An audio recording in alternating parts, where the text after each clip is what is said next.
You're listening to ArchaeoEd, a podcast about the ancient civilizations of the Americas. I'm your host, Ed Barnhart. I've been an archaeologist, an explorer, and a seeker of esoteric knowledge all over the Americas for 30 years and counting. This podcast is just me, no guests to help me fill the airtime. Sometimes I'll teach you about the many civilizations of the Americas long before Columbus sailed the ocean blue. Other times, I'll tell stories of my adventures in the field. It's just me, freed from the podium and talking like we're just having a beer together. If that sounds good to you, then sit back, relax, and let me tell you a tale. Season 7, Episode 1, Archaeological Terminology. Hey folks, I'm back from my summer travels. They were wonderful, and I learned a lot along the way. But now I'm home in Colorado and ready to get back to this podcast thing. I thought I'd start Season 7 with a broad topic, archaeological terminology. So in this episode, I'm going to go over some of the terminology used in archaeology. I'll try to explain a few terms, their origins, and how we use them. But I'll also do a fair amount of bitching about terminology. Terminology is very important. Not just archaeology, but all fields of study. Business, marketing, acting, etc. Every line of work has its own specialized vocabulary. It helps practitioners of a given field to communicate their ideas with an agreed-upon set of terms. It fosters sharing and collaboration. The trouble with archaeology is that there are many instances where we don't agree on our terminology. Frankly, I'm a bit jealous of fields like medicine or auto mechanics where everyone agrees to their terminology. If a doctor says a patient needs an arterial bypass, no other doctor is going to argue that that's the wrong term for that procedure. But in archaeology, we argue about terminology all the time. In fact, there are those in my field that spend most of their career arguing about terminology. It's really a pet peeve of mine, and one of the reasons I try to explain archaeology with a minimum of jargon from my field. Just the other day, someone on the internet took issue with my use of the term hieroglyphics when discussing Maya texts. He said the term was script, and that my improper use of the word hieroglyphics demonstrated how little I knew my subject. Whatever with that guy. Haters gonna hate. But it's a case in point. Terminology should be used to make your argument, not as your argument. So how did archaeology get there? Well, I think the main problem is a lack of central authority. There's no International Council for Archaeological Nomenclature, nor is there a national one for the United States. So how does archaeological terminology get established? Well, it's kind of a popularity contest. Peer-reviewed publications from respected scholars introduce terminology and others in the field adopt it. Much of the most universally accepted terminology started in publications from 100 years ago. The more frequently it's used, the more commonly accepted it becomes. Especially when it comes to artifact types or architectural features, we're mostly on the same page. But some terms have aged poorly. Some old terms come to be seen as derogatory or ethnocentric or even racist. For example, as a student, I learned about the Anasazi people of the American Southwest. But since that time, their descendants have taken issue with that term. The modern people are called Pueblo, also an erroneous term, but one they accept. They pointed out that Anasazi means ancient enemy in Navajo and objected to its application to their ancestors. Nowadays, we call that ancient culture the ancestral Pueblo. But if you open up an archaeology book written before the 1990s, you'll still find the term Anasazi. As with most conflicts, communication, dialogue, and mutual respect would go a long way to resolving our terminology troubles. And archaeologists do communicate. We have conferences. The biggest in the U.S. is the SAAs, the Society of American Archaeology. It's annual and in a different city every year.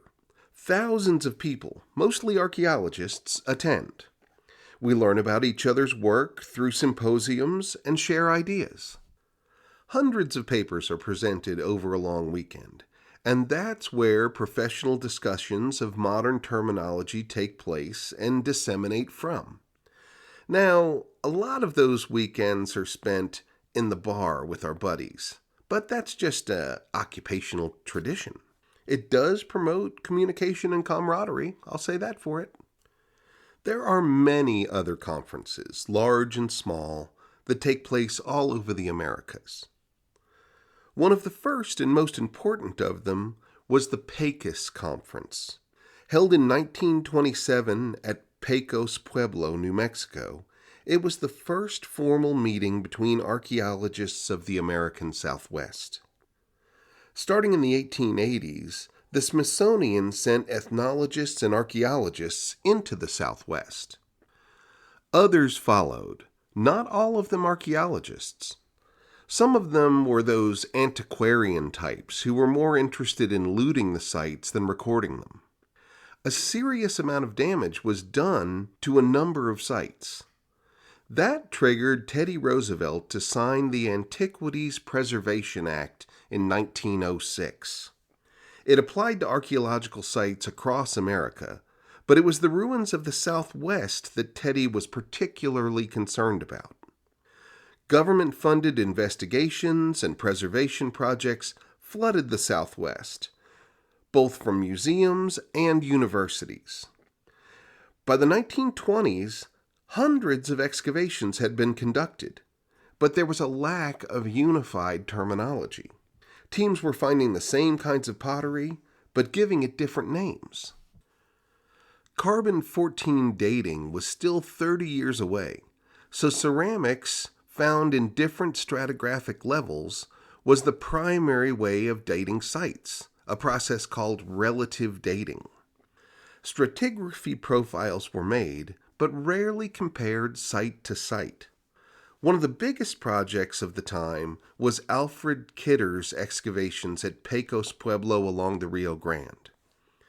Kidder had dug there since 1915, funded by Harvard's Peabody Museum. He compiled a deep historical sequence at Pecos, but he needed other sites to compare it to. And so, he used his Harvard notoriety and respect to call a conference among all those working in the Southwest.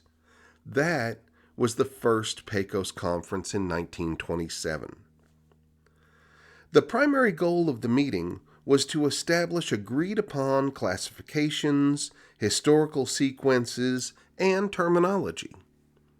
And it worked. Commonly agreed-upon names for pottery types were established. Instead of multiple names, now they all agreed on names, like, we'll call this type Mancos Black and White from now on. Emil Howry, famous for his work on Hohokam sites, proposed the name Mogollon for the first time. The most important and enduring product was the Pecos classification system.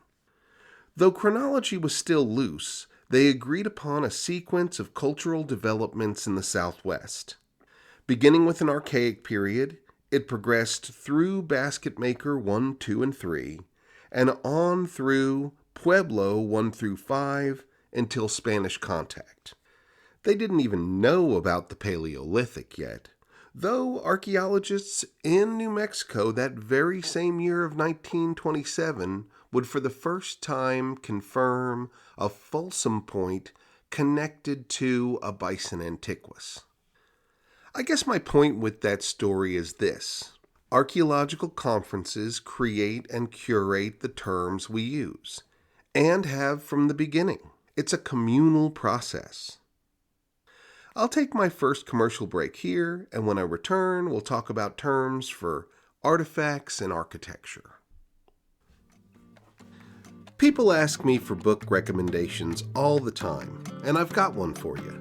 It's written by my friend Matt Savino and called Land Without a Continent. In 2018, he drove his FJ Cruiser from Los Angeles all the way to Panama. Land Without a Continent is a very humorous account of his adventures. He meets interesting people, explores breathtaking landscapes, and gets himself in a pickle or two. Along the way, he visits a dozen Mesoamerican ruins and does a great job explaining them. I can attest to its accuracy because I'm his fact checker. I've done some boring editing jobs in my time, but Matt's book had me in stitches. His sudden pop culture references are laugh-out-loud funny. And his archaeology research was so good that even I learned a thing or two. The book ends with an insightful and positive message on U.S. immigration, a subject near and dear to my heart. Part humorous travelogue, part adventure story, and part history lesson, Land Without a Continent has something for everyone. You can find it on Amazon or wherever you buy books online. I'll also put a direct link to it in my show notes. Land Without a Continent by Matt Savino. Give it a read. I'm back. Let's talk about terms for artifacts and architecture in the ancient Americas. First, artifacts. The two biggest categories are perishable and non-perishable artifacts. Non-perishable materials are things made of stone, metal, ceramic, bone, or anything that can withstand the test of time. Perishable materials are those made out of organic matter. Textiles and wood are things we're excited to find, but we'll take gooey residues too. The trouble is, as the terminology implies, those artifacts perish. Those sorts of artifacts preserve in dry deserts or sometimes in the caves high up in the Andes, but almost never in the tropics or the southeastern parts of North America. So, the bulk of artifacts unearthed are made of non-perishable materials. And the bulk of that is some kind of stone artifact. Metal is not common in the ancient Americas. They never went through a bronze or iron age like Europe. What they did make was purely art made of gold, silver, and copper. All sorts of things are made out of stone. Jewelry, statues, and of course even buildings. But stone tools have their own category called lithics. A lithicist studies stone tools, including weapons. Both the tools themselves and the refuse flakes that were produced during their manufacture. The two main types of stone used for tools were chert and obsidian. The Europeans call chert flint. The study of manufacture involves looking at the stone chips that come off, called flakes. Sometimes we call those flakes débotage, which has always amused me. That's just the French word for trash, but I guess it sounds cooler that way. Ceramics is another big, broad category. Basically anything made out of hardened clay. Scholars who study them are called ceramicists. All sorts of things were made out of ceramic in the ancient Americas. Pottery, figurines, tiles, drainage pipes, hollow terracotta statues, and a whole bunch more. Those are all ceramics. So all clay pottery is ceramic, but not all ceramics are pottery. A little different than terminology is typology. That's the name or category we assign to individual pieces of pottery based on its physical characteristics and associated time period. Each site or region gets its own seriation, being the assemblage of pottery types ordered chronologically. That is still very important today, but it was vital in the days before carbon-14 was invented. Ceramic ceration was the best way to get at a site's chronology before the 1950s. It allowed comparison of pottery assemblages across sites.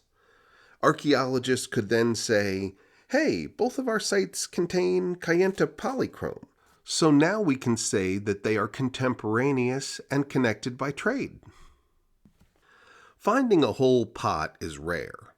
Usually we find fragments that we call potsherds or just sherds. In archaeology, shards are fragments of glass and sherds are fragments of pottery. Now, the study of bones, called osteology, is obviously very important, but it's in the realm of physical anthropology, not archaeology really. Ideally, a dig team has a trained physical anthropologist who studies the body in situ and then removes it, if that's even going to happen. Personally, I don't like digging graves, and I think we should leave all of them where we find them. I'm not a physical anthropologist, so I'm swimming slightly out of my depth here, but I believe the terminology they use is out of the medical world, not archaeology. So much of it is universal and rarely debated. Okay, let's move on to the spicier topic of architectural terminology in the ancient Americas. One thing to explain from the start is that archaeology started in Europe and Egypt way earlier than the Americas. Excavations at Greek and Roman sites began in the mid-1700s, and hence they had already established a bunch of terminology. Archaeologists in the Americas adopted a lot of that language. The terms acropolis, sarcophagus, stela, and a handful of others were picked up from Greek archaeology. A big elevated platform with a bunch of buildings on top in Mesoamerica is called an acropolis. That made sense because they were very similar to the elevated city centers of ancient Greece. Akro means top, and polis means city, city on top. Maya monuments were called stelae, just like in ancient Greece. In South America, archaeologists call similar monuments monoliths. That's a term borrowed from the early archaeologists of England working on places like Stonehenge. But there were also unique kinds of architecture in the Americas that got their own terms. A quick few examples are kivas in the ancestral Pueblo sites, ball courts in Mesoamerica, and the Poquillo water wells of the Nazca. When the Spanish arrived to the Americas, they gave some more erroneous names to ancient architecture, especially in Mexico. We have buildings called El Castillo, or Palace, or even Nunnery. None of them based on their function, but rather on what it reminded the Spanish of back in Europe. But those are names, not terms, and so archaeologists don't pay attention to them or argue about those names really. Sometimes we want our more boring designations, but those are just for the tourists really, so they're okay. Now, the term I really want to discuss is pyramid. That term is applied to a bunch of buildings all over the planet. Perhaps for that reason, it's a real cultural sensitivity trigger point. Geometry has a very precise definition of a pyramid, involving triangular sides sloping upward toward a point at the top. But by that definition, only the pyramids of Egypt and a few in Sudan count. Yet all over the world we refer to structures that are not true pyramids as pyramids. In the Americas, we speak of Maya pyramids, Aztec pyramids, Moche pyramids, etc. But technically, they're all what archaeology calls truncated platform mounds. The pyramids of the Americas had the sloping sides part, but not the pointy tops. They had flat tops, usually with buildings on top. In Mesoamerica, we call the solid pyramidal base the substructure, and the buildings on top the superstructure. So, should we be calling them pyramids? The civilizations of North America built the same kinds of structures, but we call them mounds. I've been called out now dozens of times for my attempt to recast North American mounds as pyramids. Some argue that because they were made of earth and construction, they're just mounds of dirt. But Cahokia's Monk's Mound is larger than the Olmec earthen mound at La Venta, and we call that one the Great Pyramid. Granted, many other pyramids in Mesoamerica are built of stone, but before excavation, they're just as destroyed as their earthen counterparts. The rainforest grinds up their stones and trees grow all over them, but we don't call them stone piles, we still call them pyramids.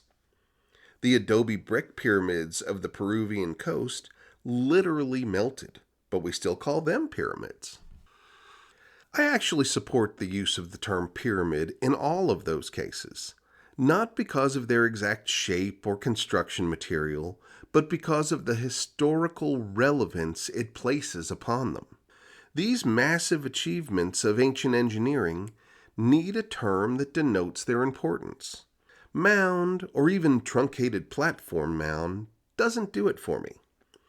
So I, as now a senior member of the archaeological community, support the use of the term pyramid in the Americas, including North America.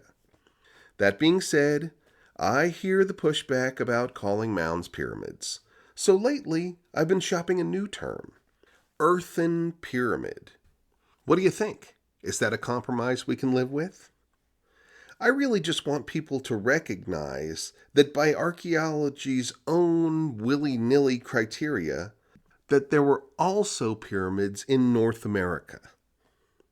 Okay, last commercial break. When I return, we'll talk about terms for people, places, and time. Hey folks, I hope that most of you know that, apart from ArchaeoEd, I'm also the director of Maya Exploration Center. For 20 years now, we've been conducting archaeological research, delivering public lectures, and leading educational travel programs. For 2025, new archaeologists have joined our team, and they'll be leading brand new educational travel tours. We're headed to Mesoamerica, Peru, Greece, Wales, and even Cambodia. Our trips are all led by scholars and include evening lectures. All levels of knowledge are welcome. Our goal is to educate in fun ways and exciting settings. To learn more and consider joining one of our adventures, go to mayaexploration.org. That's M-A-Y-A exploration.org. Let's talk about terms for people, places, and time. How do we name the various cultures and civilizations of the ancient Americas? But wait, hold up. I just stepped in a terminology cow patty. What's the difference between a culture and a civilization? In practice, a civilization is more advanced than a culture. But advanced how? By what metrics? When exactly does a culture evolve into a civilization? Entire books have been written on this subject, and that's not a good thing. Again, because anthropology has no central authority to provide the definition, more opinions cloud, not clarify the terminology. I took a moment to look at the various definitions of civilization for this podcast, and the list of criteria was all over the place. Here's a partial list of the criteria various scholars cited. Agriculture, urbanism, social stratification, architecture, infrastructure, something called technological advancement, written language, food surplus, large population, codified laws, and currency. If we were to use all those criteria, I don't think even the modern United States would qualify. My point here is that the term civilization is too loosely defined and too often used to say some groups of people were more civilized than others. For that reason, I try to be generous with the term civilization. My overarching career goal is to elevate the reputation of the ancient Americas so that they can take their rightful place among other ancient civilizations that we admire. And in that pursuit, the terms we choose to use matter. Changing gears, let's go over some of the names we apply to the civilizations of the ancient Americas. More than half of those names were invented, not gathered from the people themselves. North America is the worst in that regard. Clovis people are named for Clovis, New Mexico, where the first big Clovis discoveries were made. Adena and Hopewell civilizations were named for the plantations that they were first found on. Perhaps the most unfortunate name is Poverty Point culture, named for the impoverished freed slave community it was discovered within. Mississippian civilization comes after all of those. It's still a fraught name, but at least reflective of a region instead of a single place. In archaeology's defense, the descendants of the Mississippians are dozens of small modern tribes. That modern situation is called the Mississippian Shatter Zone, a term that I think explains the situation well. But it also prevents us from naming the Mississippians after just one of their many known modern descendants. Our names for the three major civilizations of the American Southwest have evolved and changed over time. The biggest of the three we call Ancestral Pueblo today, but as I explained earlier, we used to call them Anasazi. The Hohokam also have modern descendants with opinions that are now being honored. They're the O'odham, and they have asked us to call their ancient ancestors O'odham as well. Hohokam means all used up or perished in their language. Emil Howry learned that word in the 1930s and decided to use it for the people he was studying. The third, Mogollon, was named after the nearby Mogollon Mountains, which were in turn named after a Spanish colonial governor of the region.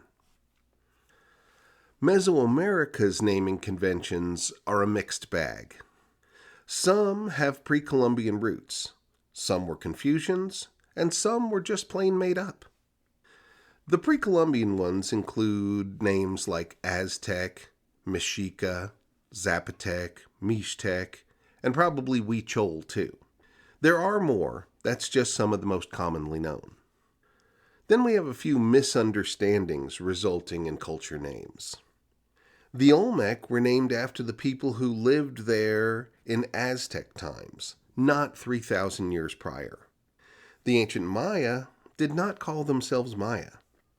Some scholars say it was from the city of Mayapan, the capital of Yucatan, until the mid-1400s. But I don't buy that. It was gone for 100 years by the arrival of the Spanish, and not the name of the entire region. That was Yucatan. Sheely thought it was a first contact confusion. When the Spanish asked for the name, they heard Maya. But the Maya word for no is ma, and she thought that it could have said something like, I don't understand you. In any event, the modern Maya call themselves Maya today, so case closed on that one. A particularly poignant one is the name Tarascan, archaeology's name for the fierce enemies of the Aztecs who lived to their west. Their descendants are the Purepecha people, who have asked that we stop using Tarascan. In their language, Tarasca means father-in-law.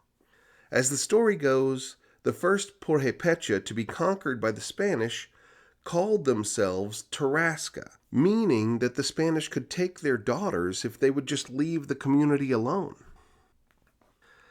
Next up, South America.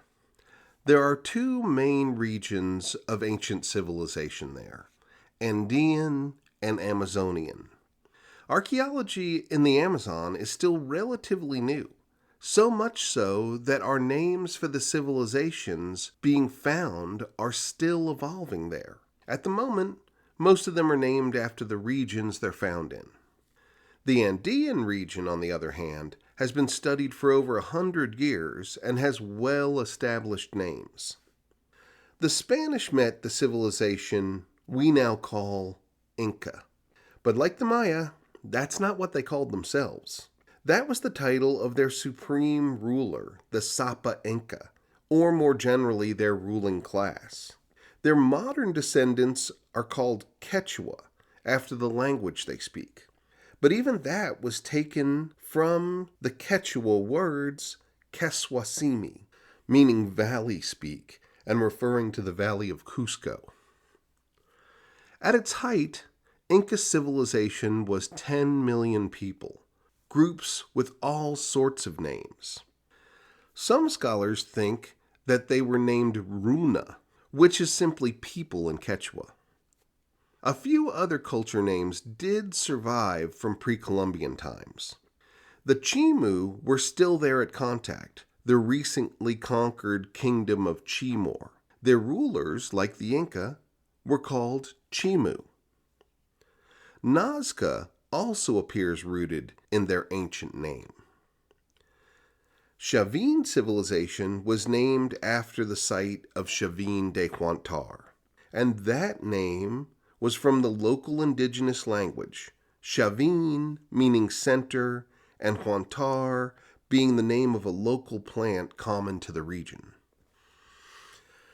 Well, okay, I'm running out of time here to discuss time. Specifically, I want to address the terminology that I get the most pushback about. I'm talking about my decision to adopt the BCE CE nomenclature over the traditional BC AD terms. That really pisses some people off. Many have branded me woke for using it and even boycott me over it. And that's fine. Everyone's entitled to their own opinion. But let me take a moment to explain mine. I use the BCE CE nomenclature because it's more globally inclusive. BC and AD are abbreviations for before Christ and Anno Domini, which means the year of our Lord. Those words are steeped in religion, which is not a very scientific thing to do. It's also specifically Christian religion. And while Christianity is the world's most popular religion, it's still less than 1/3 of our total global population.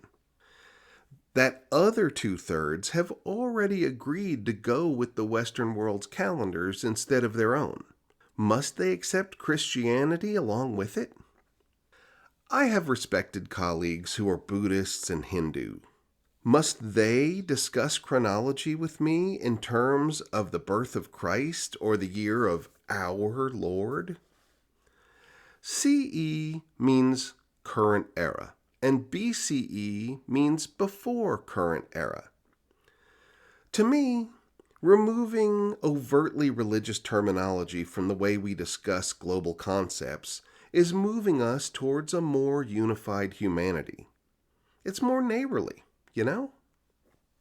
Well, it's time for me to wrap up this episode. Obviously, this was just the tip of the iceberg regarding issues of terminology. There's tons of terminology that I didn't touch upon here. But I want to go back to what I said at the start. Terminology is a good thing. It lets us define, explain, and discuss things. But it also has some pitfalls.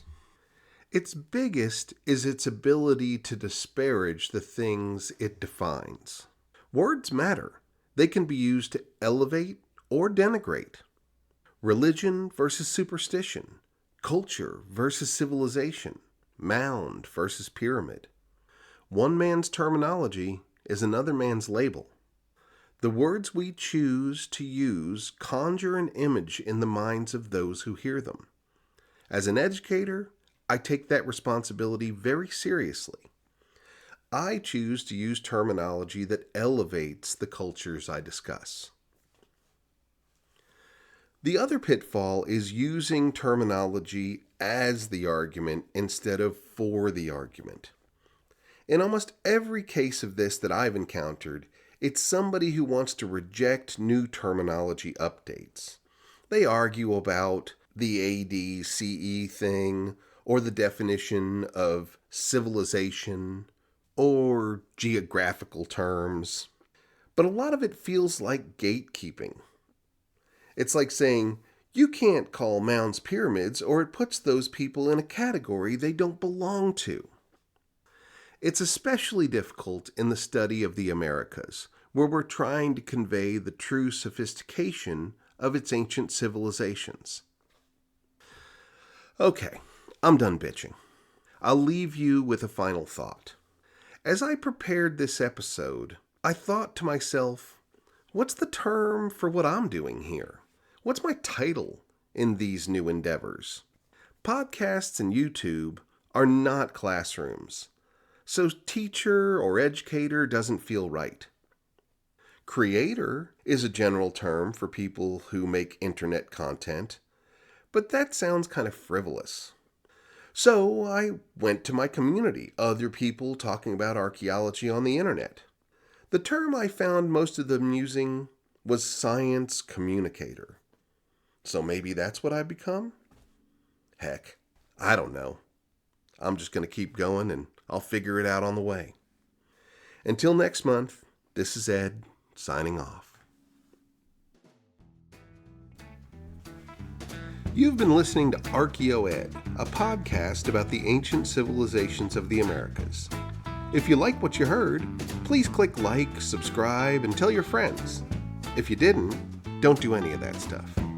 ArchaeoEd is written, recorded, and produced by me, Ed Barnhart, and it's owned by my company, Ancient Explorations, LLC. ArchaeoEd is my intellectual property, all rights reserved. Copyright 2025.